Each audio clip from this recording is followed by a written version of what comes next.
Visto desde arriba, parece el cráter producido por el aterrizaje de un enorme platillo volante, pero en realidad es una de las más productivas minas de diamantes a cielo abierto del mundo.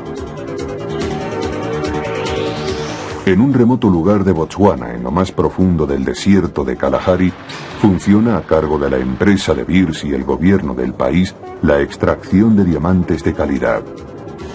En un año esta mina denominada Duanang obtuvo más de 11 millones de quilates de diamantes de los 9 millones de toneladas de mena tratada.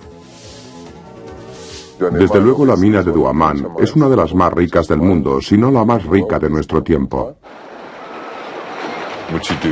Lo que se hace es excavar hasta un cierto nivel, formando este cono volcánico, por decirlo así.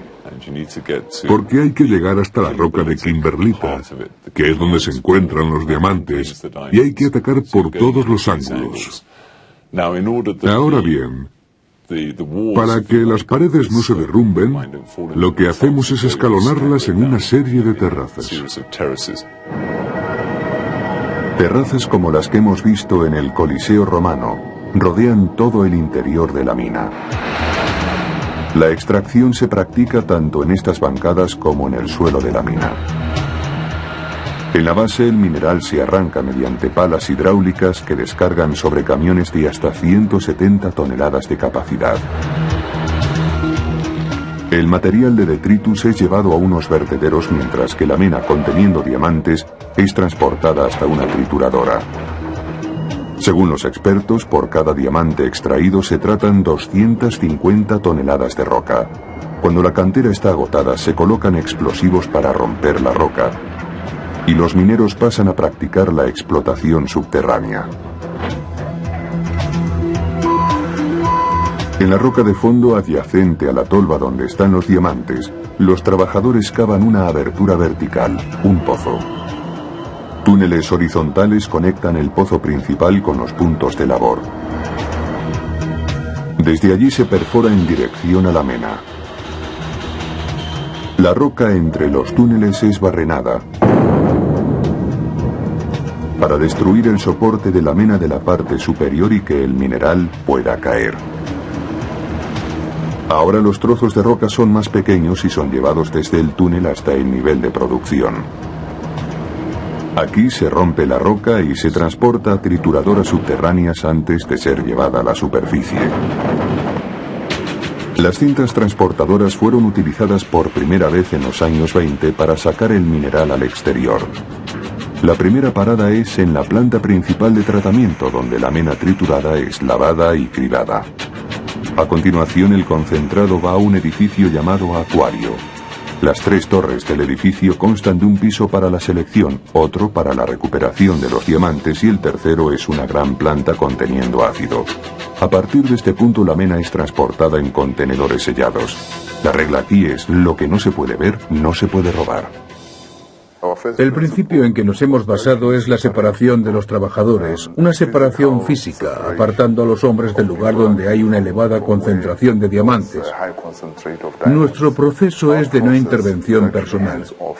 Las ventajas del automatismo están demostradas. Mediante equipos de alta tecnología, los diamantes en bruto son automáticamente seleccionados, limpiados, calibrados, pesados y empaquetados. Todo el proceso está controlado por cámaras ocultas.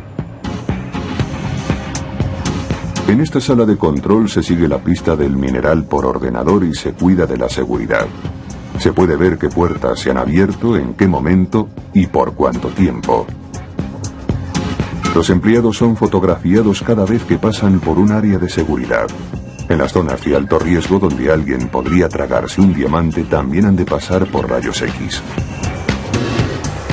Los diamantes así obtenidos viajan ahora en una cinta elevada que atraviesa la planta y entra en una zona tan protegida que queda fuera de los límites del equipo de filmación.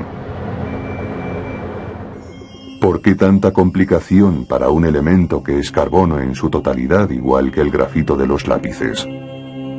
Porque los diamantes son un tesoro para la humanidad desde hace más de 3000 años. Y porque cada año se venden diamantes en bruto por valor de $7.000 millones, lo que se traduce en 50.000 millones de dólares de valor en joyería. Pero de los millones de diamantes que se compran cada año, pocos son los nuevos propietarios que conocen su historia real. Los diamantes se forman a una temperatura y una presión extremadamente altas, y el único sitio de la Tierra en que se pueden encontrar es a gran profundidad, unos 160 kilómetros debajo de la superficie. Ahí es donde los átomos de carbono se unen lentamente, formando cristales de gran tamaño. Sabemos que algunos de estos cristales pueden tener el tamaño de una pelota de fútbol, o quizá de una sandía. A lo largo de millones de años, bajo un calor intensísimo y presión difícil de imaginar, cristalizan los diamantes.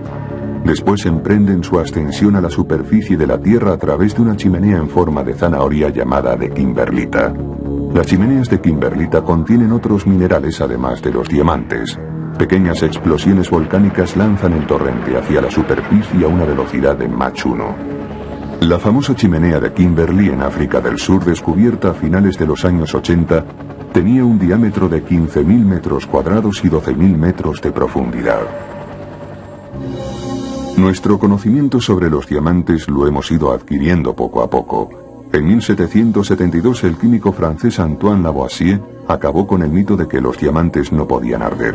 Hizo converger los rayos solares a través de una gran lente circular, enfocándolo sobre un pequeño diamante colocado sobre un cuenco de vidrio lleno de oxígeno. Al cabo de unos minutos se formó el humo y el diamante empezó a arder sin llama. Después de un rato solo quedó un montoncito de cenizas, el polvo al polvo, igual que las personas. Descubrió que el diamante se convertía en dióxido de carbono, pero no llegó a realizar el paso siguiente que demostraba que el carbono era el elemento constitutivo del diamante. El diamante es un elemento puro, como el carbono. El descubrimiento de la composición del diamante corresponde al químico británico Smithson Tennant a comienzos del siglo XIX. En una mano cogió una cantidad ya medida de diamantes y en la otra mano la misma medida de grafito o carboncillo. Quemó los dos montones de la misma forma que lo había hecho Lavoisier y demostró que en cada caso se producía exactamente la misma cantidad de dióxido de carbono.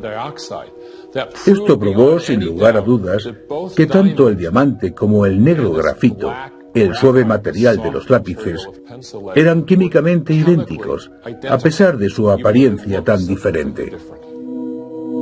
La fecha de nacimiento de un diamante fue un misterio hasta la década de 1880 porque, pasada cierta fecha, el carbono ya no puede ser datado. Pero los científicos aprendieron a datar los restos minerales encontrados dentro de la piedra. Se descubrió que los diamantes eran mucho más antiguos que la kimberlita donde se alojaban. La kimberlita es solo el huésped de los diamantes, el vehículo utilizado para ascender a la superficie de la Tierra.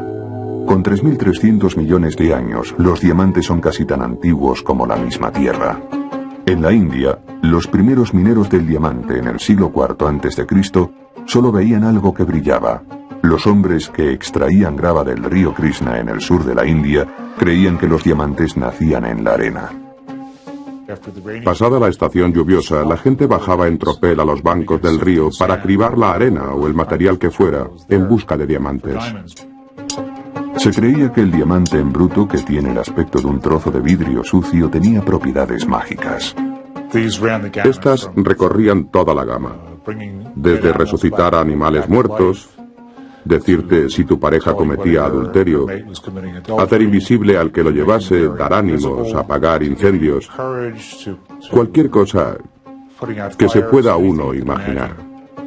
La productividad de diamantes en la India alcanzó su cenit en el siglo XVI con una producción máxima entre 50.000 y 100.000 quilates. Pero ese volumen casi se eclipsó por el descubrimiento de grandes depósitos diamantíferos en Brasil en 1725 a las orillas del río Dos Marinos. Con una batea de madera se conseguía apartar la arena y la arcilla, seleccionándose los diamantes a mano entre los minerales pesados. Se ha calculado que entre 1730 y 1822, Brasil produjo diamantes por valor de casi 3 millones de quilates. Pero ni Brasil ni la India alcanzaban el flujo de diamantes encontrado en otra remota parte del planeta.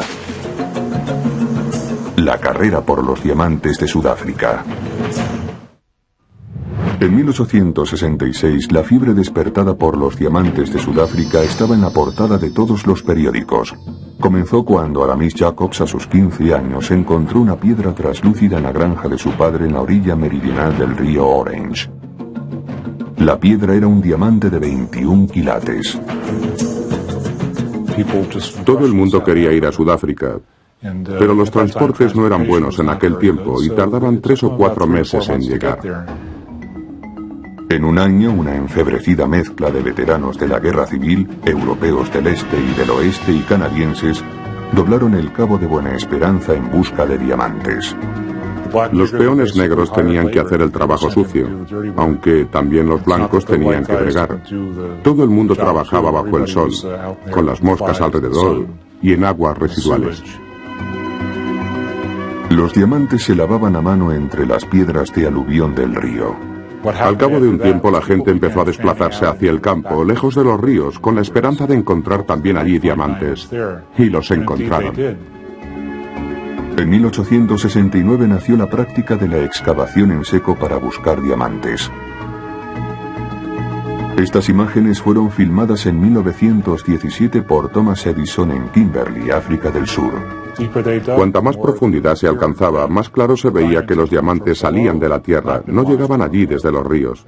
Quizá fuera la roca madre. A 32 kilómetros hacia el norte había una granja propiedad de unos holandeses de nombre De Beers. En esa propiedad los mineros encontraron diamantes en bruto de un tamaño como nunca antes se había visto. Thomas Edison filmó la zona que los mineros llamaban Kimberley. Era una ciudad en expansión. Un inglés de 17 años y delicada salud, pero muy ambicioso, atendió la llamada de su hermano mayor y viajó a Kimberley. Su nombre era Cecil Rhodes. Cecil Rhodes es recordado como dos personas en una. Por una parte era un gran aventurero. Fue muy activo ampliando los territorios del Imperio Británico de su tiempo. Pero también se le recordará como un gran empresario. Y un hombre empeñado en no ser minero. Era muy peligroso. Murió mucha gente. Hay testimonios de enormes rocas que caían montaña abajo sepultando a los mineros.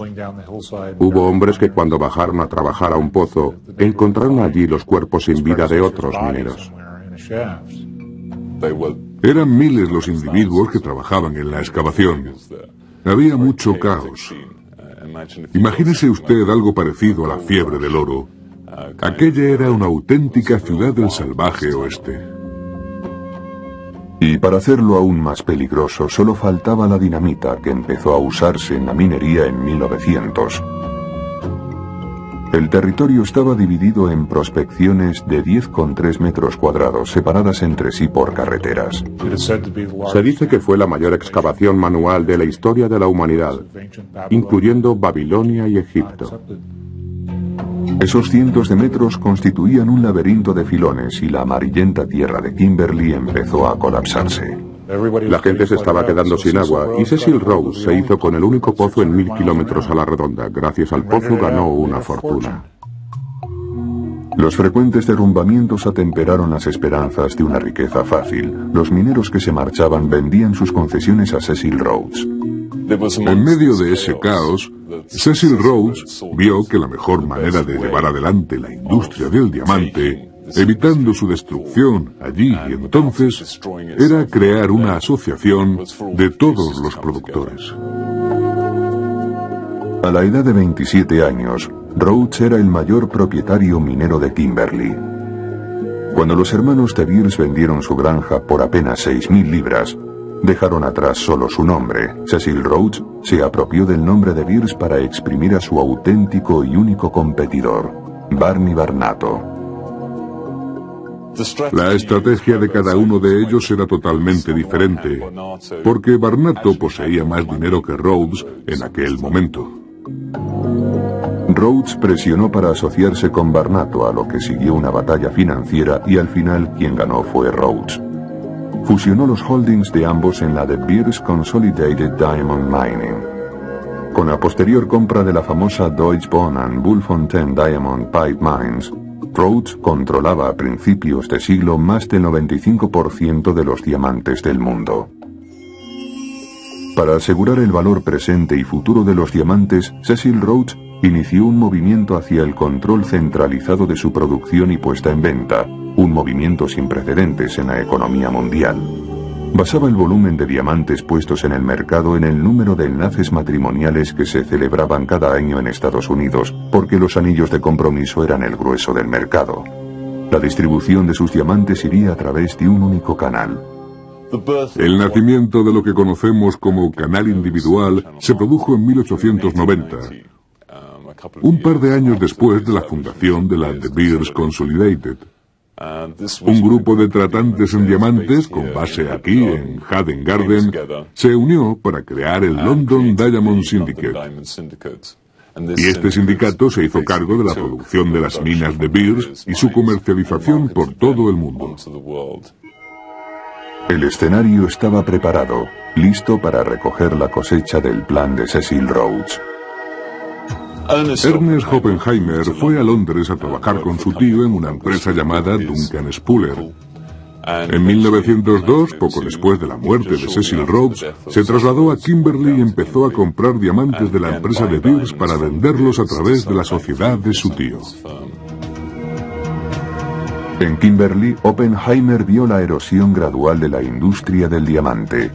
El canal individual funcionaba siempre que África del Sur produjese el 95% de los diamantes del mundo, pero nuevas producciones en Angola, el Congo y Namibia ponían también diamantes en el mercado, lo que forzaría una bajada de los precios.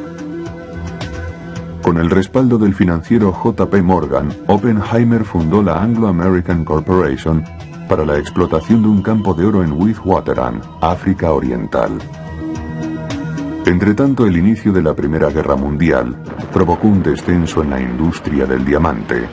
El dinero se gastaba en productos básicos, no en diamantes. Cuando Oppenheimer regresó a África del Sur en la década de 1920, se encontraba en buena posición para comprar algunas concesiones diamantíferas en la costa occidental de Namibia.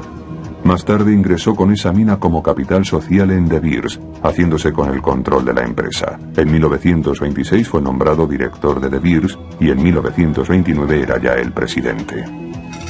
Para entonces había elevado el negocio del diamante al siguiente nivel. No solo controlaba el suministro mundial, sino que controlaba los puntos clave que venderían sus diamantes. Esto le permitió avanzar más y fomentar su idea de una estabilidad a largo plazo dentro de la industria. Así, en 1930 vemos de nuevo cómo todos los productores se reúnen y asistimos a la creación de lo que se llamaría una organización central de ventas. De acuerdo, le garantizo 250. La familia Oppenheimer dirigió con gran éxito la firma De Beers como un cártel hasta casi las puertas del siglo XXI, a pesar de que ello significase la prohibición legal de operar en suelo estadounidense. Hasta hace poco el negocio del diamante ha sido un monopolio. La proliferación de minas fuera del control de De Beers comenzó a romper su dominio sobre la gema más preciada del planeta. Y la primera grieta en el imperio de hielo de De Beers tiene su origen en Rusia. La familia Oppenheimer había controlado el suministro mundial de diamantes durante casi medio siglo hasta la aparición de la Rusia comunista en 1947. En 1954 se encontró en Siberia la primera chimenea de kimberlita. En 1955 se descubrieron dos más, con 10 días de intervalo entre sí. La mina rusa de Akil se convirtió en una de las más ricas del planeta. No por el volumen de producción, sino por el gran porcentaje de diamantes de calidad. Son octaedros perfectos, piedras hermosas y diáfanas. Para llegar a las piedras hay que atravesar un suelo que ha permanecido helado desde la última edad de hielo.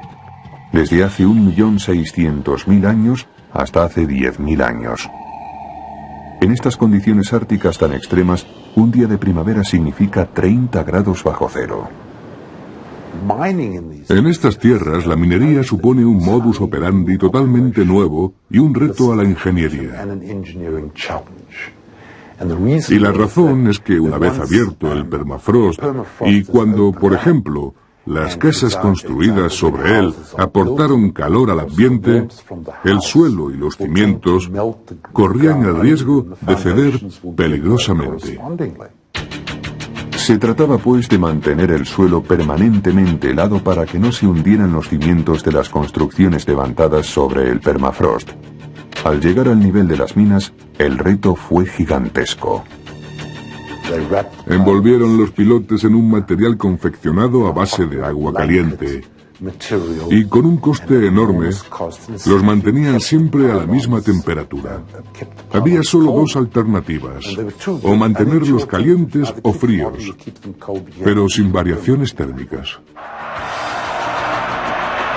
La Unión Soviética amenazaba con inundar los mercados con sus diamantes. De Beers se movió con rapidez y compró todo el stock que poseían. Este acuerdo terminó en 1991 tras la caída del Imperio Soviético. Mientras una parte de la producción de diamantes sigue con De Beers, un porcentaje se vende ahora fuera del cártel, debilitando su posición de únicos suministradores fiables de diamantes de calidad. La última entrada en esta industria multibillonaria ha tenido lugar en Canadá. En la década de 1970, un geólogo de la Columbia Británica comenzó a recoger muestras en la tundra del noroeste de Canadá. Los escépticos lo tildaron de loco, pero Chuck Fipke era un auténtico Indiana Jones que siguió el rastro de la kimberlita hasta encontrar su nacimiento en el fondo de un lago. En 1985, yo estaba cogiendo muestras justo allí, en esa parte de ahí enfrente. Y cuando llevamos las muestras al laboratorio de Kelowna, vimos que contenían alrededor de 5.000 peridotitas y unos 1.700 dióxidos de cromo, minerales que afloran en la kimberlita diamantífera. Con el dinero que le prestaron amigos, compañeros de clase, Fipke y otro geólogo llamado Stu Bluson, delimitaron con estacas un área poco menor que Rhode Island. Tras años de fracaso y a menudo al borde de la ruina, el tenaz Fipke consiguió el éxito.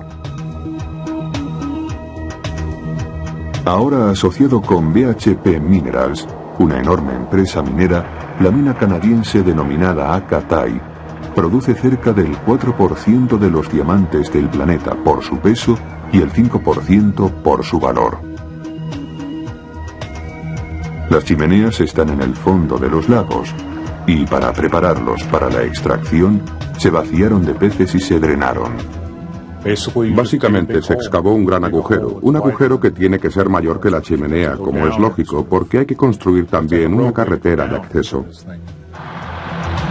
Utilizando una pala a vapor de 3 pisos de altura se extraen toneladas de mena del antiguo lecho del lago, descargándolos en un enorme camión.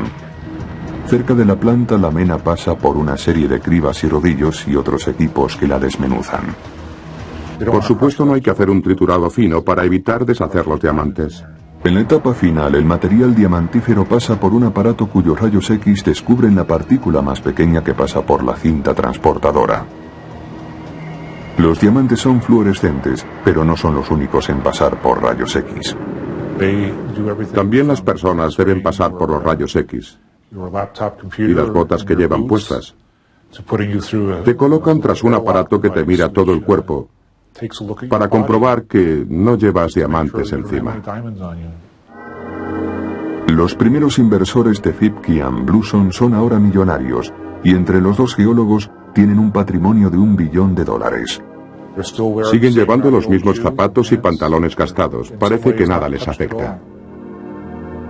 ¿Dónde pueden encontrarse diamantes? La respuesta obvia es alrededor de una chimenea de kimberlita, pero cuando la chimenea se llena de agua, los diamantes están en los lechos fluviales y en el mar. En 1961, un negociante tejano exploró los bajíos adyacentes a la costa, al norte del río Orange, el territorio conocido hoy como Namibia. En 1967, De Beers sustituyó a ese temprano explorador empezando a recoger muestras. En 1970 pudieron ya hacer muestreos de sedimentos acuáticos a una profundidad de 218 metros. Sus trabajos condujeron al descubrimiento de un depósito diamantífero en el Océano Atlántico, en la placa continental central. Los diamantes habían sido llevados al océano por la erosión de la superficie terrestre a lo largo de millones de años. En 10 años, De Beers había conseguido en el Atlántico más de 400.000 quilates de diamantes, trabajando a una profundidad máxima de 170 metros. El primer reto de la minería oceánica es sacar la grava del lecho marino. La grava que guarda los diamantes, es decir, donde estos se concentran, es literalmente succionada, igual que lo haría una aspiradora. Los barcos de De Beers son plataformas petrolíferas con un agujero en el centro. Por ahí es por donde actúa el mecanismo de extracción, que baja hasta el lecho marino y extrae la grava, succionándola. La gran ventaja de este barco es que la concentración inicial se hace directamente a bordo, arrojando por la borda el material de desecho, mientras el barco avanza con un movimiento de subida y bajada. Existen dos métodos para succionar la grava del mar. El sistema horizontal, mediante un tractor oruga que deposita la grava en el barco con mangueras flexibles, y el vertical, consistente en un taladro de gran diámetro. Este método sube la grava al barco desde el lecho marino. Se puede retroceder a los agujeros primarios, los agujeros gloriosos, como los llaman, los cuales son irregulares en la base del fondo marino y se recargan después de una fuerte tormenta. Se recargan de diamantes y así, periódicamente, pueden ser vaciados, subiéndose el material a bordo y encontrando cada vez nuevos diamantes en el mismo sitio. A bordo, la grava se divide en 3 tamaños por un proceso de cribado. El tamaño menor es en su mayoría cuarzo y es descargado. El tamaño mayor raras veces contiene diamantes, por lo que es arrojado por la borda. Y el tamaño mediano es procesado para separar los minerales pesados, incluido el diamante, de un mineral de desecho más ligero. Este concentrado pasa por rayos X, separándose los fluorescentes diamantes del resto del material. Después de la última selección, los diamantes están listos para su transporte. Y entonces los colocan en las lanchas motoras que los llevan a tierra. De la mina de diamantes a la joyería. Solo los mejores darán la talla. A continuación, relatamos el proceso manual del seleccionado de diamantes en 1600 categorías diferentes. Estamos en Gaborone, la capital de Botswana. La prosperidad de esta región se debe a los ricos depósitos de diamantes. En este edificio se seleccionan y evalúan los diamantes de la mina de Duanan. En este departamento valoramos los diamantes grandes dentro de las numerosas categorías que existen en base al color, la calidad y la forma. La primera separación se hace en cuanto a la calidad de la gema y tipo industrial. El propósito de la selección es calcular un precio de salida para los diamantes en bruto. El aprendizaje inicial para este puesto dura 6 meses. Cuando una persona no hace bien la labor de selección, la despedimos. Los seleccionadores expertos obtienen hasta 16.000 categorías diferentes por el color, el tamaño, el peso, el modelo, la diafanidad, la pureza y las subcategorías de cada caso. Las piedras pequeñas son seleccionadas por ordenador.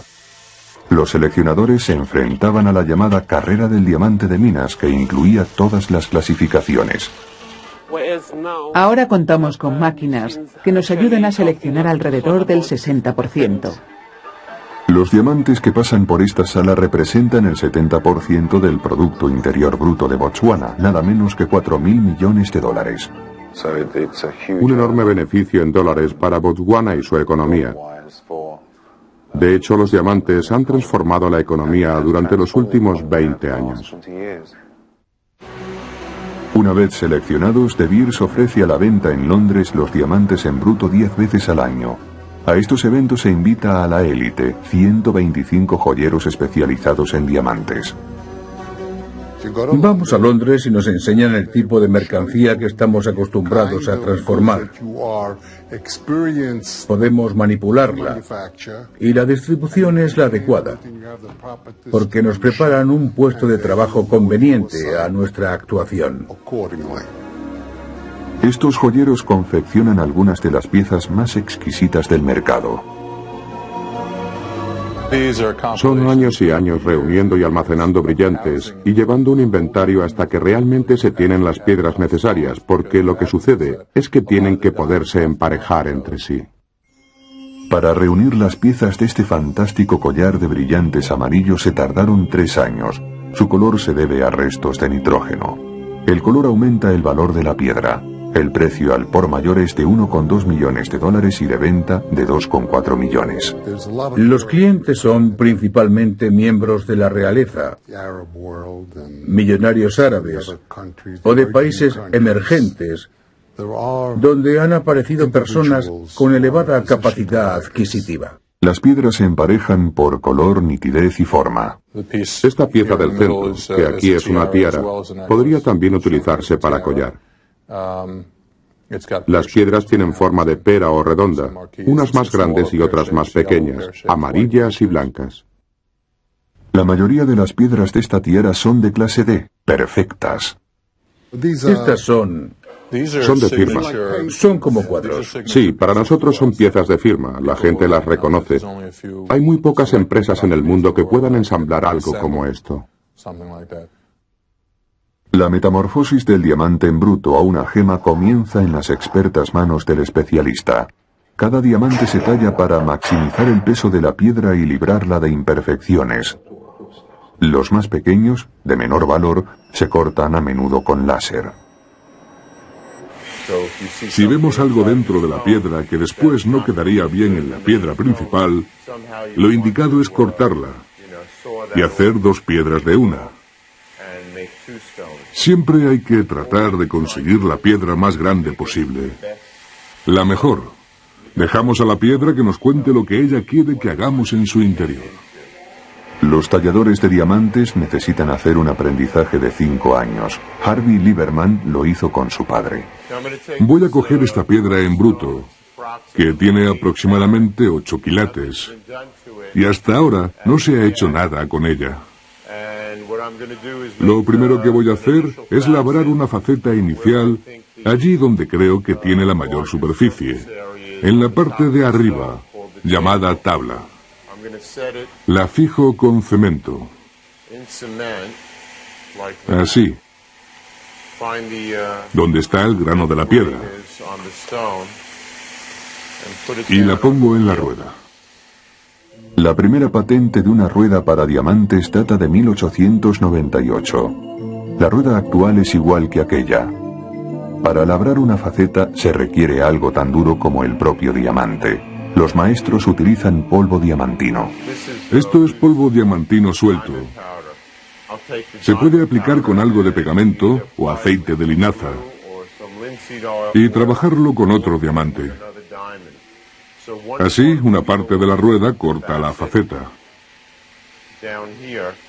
Cuando el diamante ha terminado de cortar y tengo ya la faceta terminada, quiero quitar las rayas de la superficie para conseguir un buen pulido, como pueden ver en el certificado que se adjunta. Después, empiezo a pulimentar por aquí. Este polvo de encima de la rueda es mucho más fino y es con este con el que se pule la faceta. Los diamantes tienen granos igual que la madera. Como el diamante es un material bastante diáfano, no siempre es fácil localizar el grano. Como es una superficie natural, viva y muy dura, cuando tiene un mal día y no quiere cortar, lo pasamos francamente mal. Mientras otras etapas de la industria del diamante han cambiado con la tecnología, el arte de la talla sigue estando en manos del maestro. Estoy seguro de que llegará el día en que los ordenadores lo hagan todo y no me necesitarán ya. Pero supongo que para entonces ya no estaré aquí. Bajando la calle de las oficinas de Manhattan de Louis Glick & Company se encuentra el Distrito del Diamante. Muy por encima de las tiendas de la calle 47 Oeste está el Laboratorio Gemológico Europeo. Aquí los gemólogos aplican una serie de test a los diamantes tallados y pulidos. Al final, cada piedra recibe un certificado de autenticidad que incluye las características particulares de cada gema. En un laboratorio gemológico profesional, utilizamos aumentos con zoom binocular para localizar las características externas e internas que determinan el grado de pureza de un brillante. Las características que no se encuentran con 10 aumentos son desechadas. Los brillantes sin impurezas o características externas con 10 aumentos se califican de perfectos y son muy raros. La clasificación del color se hace comparando un brillante desconocido con un juego de piedras maestras, previamente clasificadas según un estándar internacional. Y aquí está la caja negra donde los gemólogos clasifican la fuerza fluorescente y el color de un brillante. Esta máquina científica, el analizador de proporciones y dimensiones Xeron, es otra forma de identificar los brillantes. La máquina funciona mostrando en la pantalla del ordenador una imagen sombreada del brillante, y el ordenador analiza las proporciones desde cientos de ángulos diferentes. Este análisis es interpretado y vertido a una base de datos central, que es de la que se sirve la AEGL USA para extender sus certificados. La relación entre los ángulos, la calidad del pulimentado, la proporción entre las partes superior e inferior del brillante, el tamaño de la tabla comparado con la anchura y muchos otros factores determinan la calidad de la talla. De los 4 parámetros, peso en quilates, pureza, color y calidad de la talla, el máximo valor puede ser aportado por la forma en que el diamante ha sido tallado. Hay un método relativamente nuevo para identificar un brillante, mediante la inscripción. Lo que vemos ahora es una tipificación técnica de ciertas características que se graban con un láser especial en la arista, el pequeño borde del brillante. Las letras son diminutas, inapreciables a simple vista. La máquina es capaz de grabar cualquier cosa. Podemos reproducir logotipos de empresas, logotipos corporativos, enseñas personales, timbres heráldicos. Por motivos de seguridad, algunos joyeros solicitan el número de la seguridad social. Los amantes, palabras de cariño. El láser opera en la región ultravioleta del espectro, lo que significa que la piedra no se quema. Es un proceso totalmente inocuo. Podríamos grabar sobre un pelo humano. Hemos elegido grabar nuestro nombre en este brillante de 5 quilates. Una piedra como esta se vende al detallista por unos $93.000. Pero, ¿qué sucede si este brillante ha sido confeccionado por una máquina? Veamos ahora brillantes confeccionados por el hombre. Desde que Smithson Tennant descubrió el secreto de que el diamante es una variedad del carbono, los científicos lo han intentado todo por hacer diamantes a partir del grafito. Al cabo de 150 años lo han conseguido. Para fabricar diamantes, los científicos tienen que imitar en el laboratorio las condiciones adecuadas. La elevada temperatura no es demasiado difícil. Sabemos que con fuego o haciendo pasar la electricidad a través del material adecuado se pueden conseguir miles de grados. Pero también hay que tener una presión muy alta, una presión equivalente a una columna de roca de 150 kilómetros. Ferdinand Moissan, un químico francés que en 1884 se interesó por el flúor, dedicó su atención en 1892 al desarrollo de un horno eléctrico. En un experimento con carbono, Moissan afirmó en 1893 haber sintetizado diamantes en su horno, trabajo por el que ganó el premio Nobel. Al final del proceso encontró esos cristales resplandecientes y facetados que se parecían mucho a los diamantes. Entonces Moissan dijo: he fabricado diamantes. Y como había ganado el premio Nobel, todo el mundo le creyó. Lo que en realidad obtuvo Moissan fue carburo de silicio, ahora llamado moissanita. Hoy en día la moisanita se comercializa como gema sintética por su parecido con el diamante, pero se vende a una 1/10 parte de su precio. En 1913, William y Lawrence Brake, un equipo compuesto por 2 ingleses, padre e hijo, utilizaron la nueva tecnología cristalográfica de rayos X para determinar la estructura atómica del diamante. Sirviéndose de estos conocimientos, un profesor de física de Harvard empezó a trabajar con todos los elementos disponibles, desde agua hasta cera, poniéndolos bajo una tremenda presión. Tomó alcohol, gasolina, trituraba y conseguía producir todo tipo de materiales nuevos. Eso fue lo que hizo Percy Bridgman. Lo hizo mejor que nadie y se pasó 4 décadas investigando sobre ello. Percy Bridgman no consiguió fabricar diamantes, pero abrió el camino para otros investigadores. Después de la Segunda Guerra Mundial, la generación que había construido la bomba atómica formó un equipo en la General Electric para hacer diamantes sintéticos de una vez por todas. El proyecto se llamó Superpresión. Del equipo de la General Electric destacaron sobre todo 4 científicos. Y de estos 4, el más destacado, quizá el más brillante y desde luego el más implacable, fue Tracy Hall. Tracy Hall no participaba de la teoría de sus compañeros de equipo sobre la forma de construir el mejor mecanismo de altas presiones. Ellos querían utilizar acero, Hall quería carburo. Tracy Hall prefería un diseño más estrecho. Un diseño llamado cinturón, en el que un aparato circular mantiene la muestra en su lugar mientras 2 pistones la aprietan al mismo tiempo. En el equipo, Herb Strong era el mayor rival de Tracy Hall. En diciembre de 1954, Strong se adelantó a sus compañeros asegurando que había fabricado 2 pequeños diamantes. Pero cuando fueron analizados, se vio que esos pequeños fragmentos no habían sido fabricados por el hombre, sino que eran diminutos diamantes de una mina. Aquel mismo diciembre, Tracy Hall, con su mecanismo de cinturón y los mismos principios químicos desarrollados por Herb Strong y otros, lo consiguió. Obtuvo diminutos diamantes que iniciaron esta carrera experimental. Fue la primera vez que el ser humano lo había conseguido y ahora se podrían fabricar. Por su trabajo, General Electric entregó a cada uno de los científicos punteros, Tracy Hall incluido, una bonificación de $25. Los primeros diamantes sintéticos eran como granos de arena. Para hacer diamantes mayores, los científicos usaron un método diferente. Si se empieza la carrera experimental con un cristal pequeño de diamante, se crea el sitio para el ataque de otros átomos de carbono, y atacando despacio y con método, el pequeño cristal crece hasta convertirse en un cristal grande. General Electric descubrió que las sustancias que contienen carbono se pueden convertir en diamantes, incluida la mantequilla de cacahuete. La idea es crear un ambiente experimental de elevadas temperaturas y presión. Tienes una muestra constituida sobre todo por carbono y la guardas con mucho cuidado para que no toque las paredes de tu aparato. Ahora la comprimes utilizando piezas de acero o carburo o incluso otros diamantes en algunos casos. Y después aplicas una presión tremenda mediante una gran prensa que puede tener de 3,5 a 4 metros de altura con miles de toneladas de fuerza aplicadas sobre una superficie muy pequeña.